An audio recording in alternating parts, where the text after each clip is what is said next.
énormément de mamans et de parents qui viennent me voir en me disant qu'il y a vraiment un problème d'écran chez eux, notamment avec leurs ados, qui passent entre 3, 6, 7, 8 heures par jour sur les écrans et ça leur pose un vrai problème. Et c'est le sujet dont on va parler aujourd'hui. Alors, comment réagir face à un ado qui passe son temps sur les écrans? Euh, je vais te parler vraiment d'une façon de faire qui fonctionne vraiment. Je voudrais te dire qu'il n'y a pas de miracle. On ne va pas arrêter l'écran du jour au lendemain. Mais je pense que ton objectif, c'est pas de rentrer dans le conflit et de perdre la relation avec ton enfant. Donc, ce que je vais te proposer aujourd'hui, c'est une solution qui va te faire bouger un petit peu, qui va pas être forcément agréable pour toi, mais c'est une solution qui fonctionne vraiment beaucoup. Elle va être basée sur reprendre le contrôle de ta relation avec ton enfant et non pas le contrôle de l'écran. Donc, si tu cherches une solution où et ça passe 100 ans, où tu penses que ton enfant va t'écouter tout de suite et que tu vas avoir des résultats très rapidement, eh bien, je te le dis tout de suite, ne regarde pas cette vidéo puisque la relation prend du temps et on va faire ça. Je vais te proposer 2 temps pour gérer les écrans avec ton ado et ça va prendre un peu de temps parce que il va falloir que tu bouges des convictions que tu as, il va falloir que ton enfant bouge des convictions qu'il a et ça se fait pas en une nuit. Donc voilà, je t'ai fait le petit disclaimer, tu vas regarder ça et maintenant si ça t'intéresse, eh ben, on va passer à la suite. La première chose à faire, c'est tu vas essayer de mettre en place des outils que je vais te donner juste après pour comprendre pourquoi ton enfant passe autant de temps sur les écrans. Ça peut être pour plusieurs raisons. Ça peut être pour rester connecté avec tes amis, pour suivre des passions, pour se divertir, pour booster sa confiance en lui, parce que c'est ce qu'il arrive, parce qu'il n'a pas confiance en lui, parce qu'il a peur d'aller voir des amis dans la vraie vie pour échapper à un isolement, pour aussi échapper à des difficultés émotionnelles. C'est trop désagréable d'être en contact avec son corps et il a beaucoup d'émotions qui sont pas OK dans la journée. Et donc, du coup, bah, comme nous, en fait, hein, on se met sur off parfois en regardant une série, ben lui, il va se mettre sur off. Et il va passer son temps sur écran pour cacher un petit peu les désagréments qu'il vit.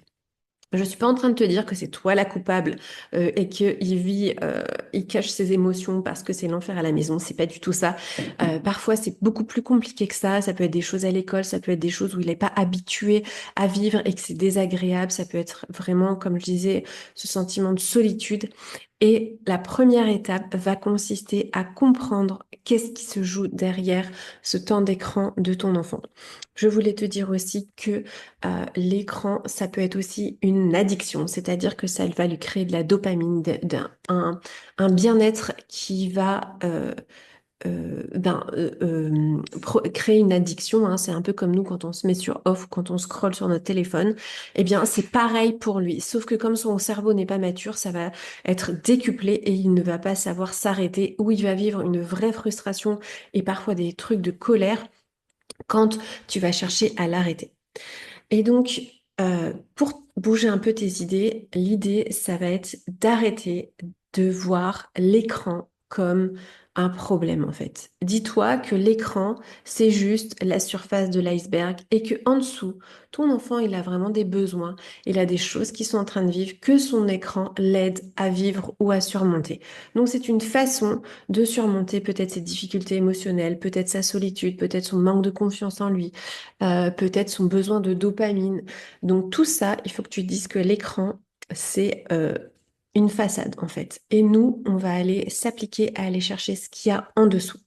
Et donc, si tu rentres dans le rapport de force en critiquant les écrans, en le jugeant pour son temps d'écran, en lui interdisant la console, en lui interdisant, en le punissant d'écran, il va voir ça comme, ben en fait, tu m'empêches de vivre des choses qui sont agréables et du coup, tu vas devenir l'ennemi de ton ado.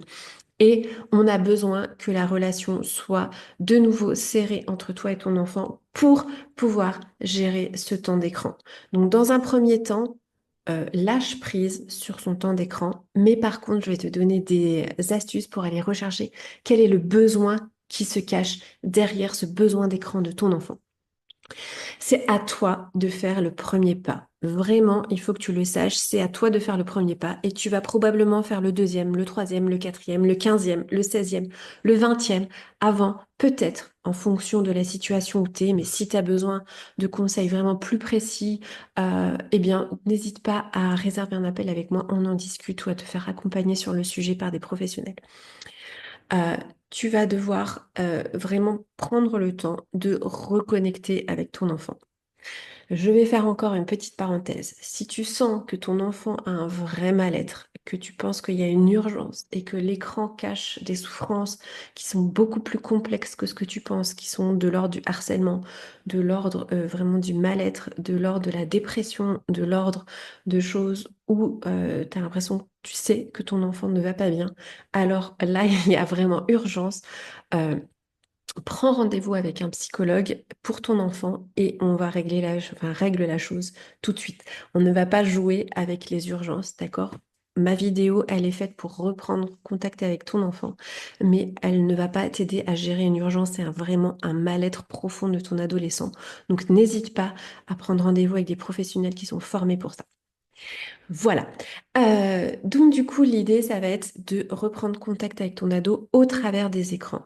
Ça veut dire aussi qu'il va falloir que tu trouves le positif dans l'écran. Ça veut dire que il va falloir travailler sur tes croyances et ce que tu crois sur les écrans pour pouvoir arriver de manière saine auprès de ton enfant pour discuter avec lui parce qu'il va sentir que tu arrives avec une désapprobation de ce qu'il fait. Et à partir du moment où il sent ça, et ben du coup la communication va être coupée parce que lui il dit bah en fait c'est un truc qui me fait vraiment trop vibrer et toi je vois que tu désapprouves donc tu désapprouves l'écran donc tu me désapprouves donc je ne vois pas comment on peut avoir un pont entre nous pour une communication et une relation qui va être rétablie. Donc tu l'as compris, le premier objectif, ça va être de rétablir une communication. Alors ça ne veut pas dire que tu n'as pas de communication, qu'avec ton enfant ça se passe pas bien, etc. Mais ça va être de rétablir cette communication au niveau des écrans et que tu puisses vraiment utiliser l'écran comme pont pour retrouver le cœur de ton enfant, pour aller chercher les besoins derrière. Ça ne veut pas dire que tu n'as pas de relation avec ton enfant. D'accord, qu'on soit d'accord. Alors, la première idée, ça va être vraiment euh, d'avoir des questions que j'appelle des questions de curiosité. Ça va être de créer du lien pour que tu puisses comprendre l'intérêt principal de ton enfant. Ce que tu peux faire, moi j'aime bien cette comparaison pour t'aider, c'est dis-toi, ben en fait, mon enfant, c'est un sportif de haut niveau, il aime, je sais pas, faire de l'escalade tout le temps, tout le temps, tout le temps, il ne pense qu'à l'escalade, il vit escalade, il regarde du matos d'escalade, et toi, eh ben, très sincèrement, tu vas probablement agir différemment, tu vas t'intéresser à ce qu'il fait, peut-être tu vas l'accompagner à des compétitions, tu vas l'encourager, tu vas peut-être trouver ça génial, qu'il ait une passion, quelque chose. Eh bien, pour t'aider à changer ton regard sur l'écran dans un premier temps, qui est essentiel pour aller chercher le besoin de ton enfant derrière, dis-toi qu'il est en plein sport de haut niveau. Et donc, du coup, et de la curiosité. Euh, Pose des questions de curiosité. Donc, je vais te proposer quelques questions que tu peux faire. Ça va être vraiment, par exemple, dans un premier temps, peut-être de juste t'asseoir, lui demander, est-ce que je peux m'asseoir 5 minutes et te regarder jouer à côté de toi? Ok, 5 minutes, ok que 3 minutes, ok que 2 minutes. Et vraiment montre un intérêt sur ce qu'il fait en fait. Et peut-être après tu peux dire, mais est-ce que je peux rester 15 minutes? Donc ça va prendre du temps, ça c'est clair. On règle pas des problèmes à la va-vite en 2 secondes. Je suis désolée, ça n'existe pas, c'est même pas la vraie vie. Si tu cherches encore une solution qui va être drastique, qui va te permettre de trouver des solutions sans passer de temps, ben, encore une fois, arrête cette vidéo-là tout de suite. Ce n'est pas ce que je te propose. Je te propose vraiment quelque chose sur le long terme, quelque chose qui va changer drastiquement, mais qui va demander du temps et de l'investissement. Euh, et donc, du coup, tu peux commencer par juste observer. Et ensuite, tu peux lui poser quelques questions. Alors, moi, je dis qu'il vaut mieux toujours plein de petites questions à différents moments plutôt que 20 questions d'un coup parce que là peut-être que ça va le saouler, peut-être qu'il aura pas envie de te répondre, peut-être que il sera concentré, peut-être qu'il se sentira un peu jugé, que ça sera pas tout de suite nickel chrome sur ce que tu penses de son jeu, peut-être que tu vas voir vraiment ce que c'est et tu vas dire ah non non mais les dessins sont horribles, ah là là c'est trop violent, oh là là c'est un jeu horrible, voilà. Peut-être que ça va te faire ça, mais essaye de dépasser ça pour vraiment aller chercher les compétences de ton enfant derrière. Et tu peux lui poser des questions pour avoir des conversations ouvertes. Ou alors, une conversation ouverte, c'est où tu n'as pas déjà ton avis sur ce sujet, où tu n'as pas la réponse. Ça peut être, ben, qu'est-ce que tu préfères faire sur ton ordi ou sur ton téléphone? Est-ce que tu te sens mieux après avoir passé du temps en ligne? C'est quoi ce jeu que tu es en train de jouer? Est-ce que tu me racontes un peu comment ça fonctionne? Et qu'est-ce qui te plaît le plus dans ce jeu? Tu joues avec des amis à ce jeu? D'accord. Et comment est-ce que vous interagissez? Est-ce que tu as déjà gagné un niveau particulier ou est-ce qu'il y a quelque chose d'intéressant à un moment donné? Et c'est quoi ton personnage préféré dans ce jeu? Ou pourquoi celui-là? Et ce jeu, il te permet de faire des choses que tu aimerais faire dans la vraie vie? Voilà, ça, c'est des questions pour rentrer en relation, pour vraiment s'intéresser à son jeu et pour que tu puisses avoir une curiosité de ce qui fait, en fait, de ce qui l'anime à ce sujet-là. Il y a aussi des questions que tu peux poser pour l'aider à prendre conscience à ton enfant de son ressenti à ce moment du jeu. Par exemple, comment est-ce que tu te sens après avoir joué à ce jeu? Est-ce que ça t'aide à te détendre ou à t'amuser? Est-ce que ce jeu te donne envie de faire quelque chose d'autre après, comme une activité spéciale? Tu te sens bien quand tu es dans ce jeu ou est-ce que parfois tu te sens frustré? Quand tu réussis à ce jeu, comment est-ce que tu te sens? Est-ce que tu arrives à faire des pauses entre tes sessions de jeu? Et si oui, qu'est-ce que tu fais pendant tes pauses? Et tout ça, ça va être des questions qui vont l'aider à ce qu'il se sente, à se connecter à son corps et à se ressentir. Donc, on est d'accord, le jeu, ça te déconnecte un petit peu de ton corps. Donc, ces questions-là, c'est pour l'aider à voir si ce jeu lui fait du bien, qu'est-ce qui lui fait du bien. Et c'est pour avoir les premières pistes un petit peu de réflexion pour toi, pour vous aider tous les deux à aller voir qu'est-ce qu'il y a derrière ce besoin de jeu, aussi grand. Ensuite, tu peux aussi poser des questions qui vont encourager l'ouverture et la réflexion. Donc, c'est pour aider ton enfant à prendre un petit peu de distance ou pour vraiment le faire réfléchir à ce qui l'intéresse. Ça peut être, pourquoi est-ce que tu aimes autant ce jeu? Qu'est-ce qui le rend si spécial pour toi? Si tu pouvais changer quelque chose dans ce jeu, ce serait quoi? Est-ce que ce jeu te fait apprendre des choses que tu ne savais pas avant? Est-ce que tu as des projets dans ce jeu? Est-ce qu'il y a des objectifs à court terme, à moyen terme? Est-ce qu'il y a des choses que tu aimerais faire après avoir joué à ce jeu? Est-ce qu'il y a des règles que tu aimerais changer dans ce jeu-là? Tout ça, ça va être l'idée, ça va être vraiment de comprendre d'où vient ce besoin. Et l'idée, c'est de poser ces questions sans jugement. D'accord? Donc ça, c'est vraiment la première étape pour gérer les écrans avec ton enfant. Et tu as remarqué, on n'a encore pas parlé de diminuer le temps d'écran. On n'a pas encore parlé de poser des limites. On va le faire dans un deuxième temps. Mais cette première partie va prendre du temps, va prendre peut-être plusieurs semaines, plusieurs mois. Je ne sais pas comment ça va aller réagir avec ton enfant. Si tu vois que tu avances et que tu n'avances pas à ton rythme, ben, franchement, prends un appel découverte avec moi. On va en parler un petit peu plus, de manière plus détaillée. Mais l'idée, ça va être vraiment que toi, tu fasses un ou deux ou trois ou 10 pas vers lui pour que lui ou ton enfant puisse faire des pas vers toi ensuite et pour qu'il se sente pas jugé. Voilà. Ensuite, dans un deuxième temps, vraiment quand le premier temps, il est vraiment installé et que vous arrivez à rire, à jouer, qu'il arrive à venir peut-être te dire deux, trois choses dans son jeu en disant, ah, tu te rappelles l'objectif que je voulais atteindre dans mon jeu? Ben, je l'ai atteint hier soir. Et donc, t'y vas. D'accord? Et ensuite, dans un deuxième temps, tu vas pouvoir plutôt fixer des questions qui vont avoir rapport avec son environnement. C'est-à-dire, ben, est-ce que je vois que tu as joué 3 heures ou jusque 3 heures du matin hier, est-ce que ça va? T'es assez en forme pour l'école aujourd'hui? Ok. Et est-ce que tu arrives à te concentrer? Et du coup, est-ce qu'il y a des choses que tu apprends dans le jeu que tu arrives à implémenter dans tes cours? Est-ce que tu parles de ce jeu avec tes amis? Est-ce que, voilà, tu lui poses plein de questions qui vont lui permettre de faire des raccords avec sa vie autour. Et ensuite, l'idée, ça va être dans un deuxième temps, avant de fixer des limites, de proposer des alternatives. Une fois que tu as découvert un petit peu quel est le besoin de ton enfant derrière ce jeu, Eh bien, ça va être de proposer des alternatives qui vont répondre à ce besoin. Peut-être qu'il a besoin d'attention, peut-être qu'il a besoin de passer plus de temps de qualité avec toi, peut-être qu'il a besoin de plus de questions, peut-être qu'il a besoin d'amis, peut-être qu'il a besoin de faire du sport, peut-être que tout ça. L'idée, ça va être de d'abord, avant de mettre des limites, de proposer des alternatives qui vont être engageantes. Donc l'idée, ça va pas être de dire non aux écrans, ça va être vraiment de proposer des choses qui vont répondre à ses besoins.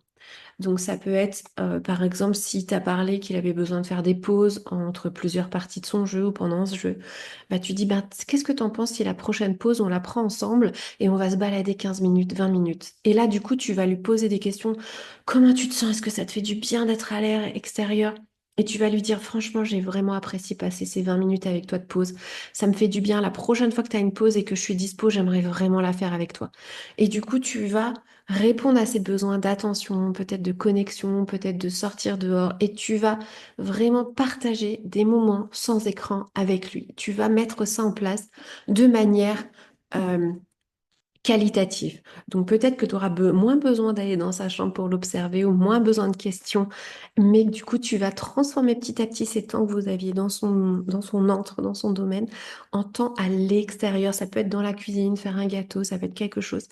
Et tu vas toujours lui poser des questions pour lui demander comment il se sent. Est-ce que ça va? Qu'est-ce qu'il a envie de faire? Pour toujours rester connecté à ses émotions, pour savoir ce qu'il est en train de ressentir. Et pour aussi l'aider à gérer sa frustration en disant, bah tiens, je t'ai entendu crier après ton jeu, par exemple, hein, j'ai l'impression que d'avoir fait une balade ensemble, bah, ça t'a apaisé, ça t'a fait du bien, ça t'a aidé à gérer ta frustration, non? T'as pas l'impression? Et du coup, tu vas l'aider à ce qu'il réfléchisse à ce qui lui fait du bien. D'accord? Et ensuite, l'idée aussi, avant de fixer des limites, c'est aussi nous-mêmes d'être un exemple avec les écrans. Évidemment que si nous aussi, on scrolle toute la journée, on est sur notre téléphone toute la journée, bah ça va être compliqué d'imposer un temps d'écran à notre enfant alors que nous-mêmes, on ne respecte pas ce temps d'écran. Ou alors on lui fixe le même, d'accord? On est juste, voilà. Et donc, on arrive enfin à fixer des limites claires et raisonnables pour le temps d'écran. Et ça se fait après tout ça. Le but, c'est de le rendre participatif, de fixer ses règles.